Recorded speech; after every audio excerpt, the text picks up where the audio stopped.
शहर में पिछले 48 घंटों में तापमान में एक महत्वपूर्ण गिरावट देखने को मिली है। न्यूनतम तापमान 5 डिग्री गिरा, वहीं अधिकतम तापमान में थोड़ी गिरावट आई है।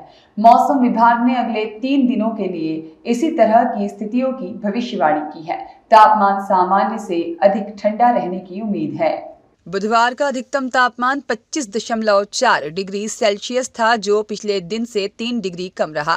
हालांकि न्यूनतम तापमान 13.8 डिग्री सेल्सियस पर बताया गया था, जिसमें मंगलवार की तुलना में 2 डिग्री की वृद्धि हुई थी।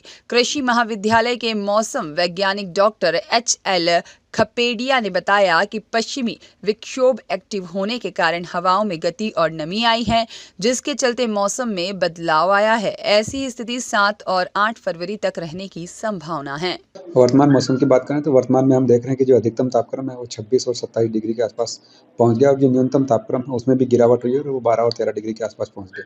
इसकी वजह है कि एक पश्चिमी विक्षोभ एक्टिव हुआ था, जिसकी वजह से जो हवाओं की दिशा है उसमें परिवर्तन हुआ और हवाओं की गति और गति के साथ साथ में हवाओं में नमी प्राप्त हुई, जिसकी वजह से भी अधिकतम और न्यूनतम टेम्परेचर दोनों में 2.5 से 3 डिग्री की गिरावट देखने को मिली।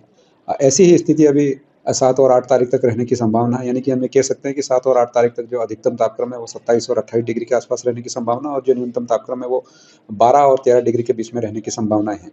8 तारीख के बाद हम देखते हैं तो एक बार फिर से हवाओं की दिशा में परिवर्तन होगा और जो अधिकतम और न्यूनतम तापक्रम है उसमें बढ़ोतरी देखने को मिलेगी, यानी कि ये 8 तारीख के बाद में 9, 10, 11, 12 तारीख को हमको 3-4 दिन फिर से अधिकतम तापक्रम है वो 31 और 31 के ऊपर यानी कि 32 तक जाने की संभावना और जो न्यूनतम तापक्रम है वो बढ़कर 15 और 16 डिग्री के ऊपर जाने की संभावना है। यानी कि हम कह सकते हैं कि 3 दिन बाद में जो अधिकतम और न्यूनतम है दोनों तापमान में 2.5 से 3 डिग्री का उछाल देखने को मिलेगा और उसके बाद में फिर से एक बार परिवर्तन होगा और जो अधिकतम न्यूनतम तापक्रम है उसमें फिर से 1.5 से 2 डिग्री गिरावट देखने को मिल सकती है।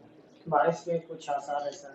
अब बारिश का आसार नहीं है, पर हवाओं की दिशा और गति में परिवर्तन देखने को मिलेगा, जिससे कभी 2-3 दिन में गर्मी देखने को मिलेगी और फिर 2-3 दिन बाद फिर से हमको ठंडी हवा के कारण ठंड देखने को मिल सकती है। ब्यूरो रिपोर्ट, सत्याग्रह न्यूज, मध्य प्रदेश।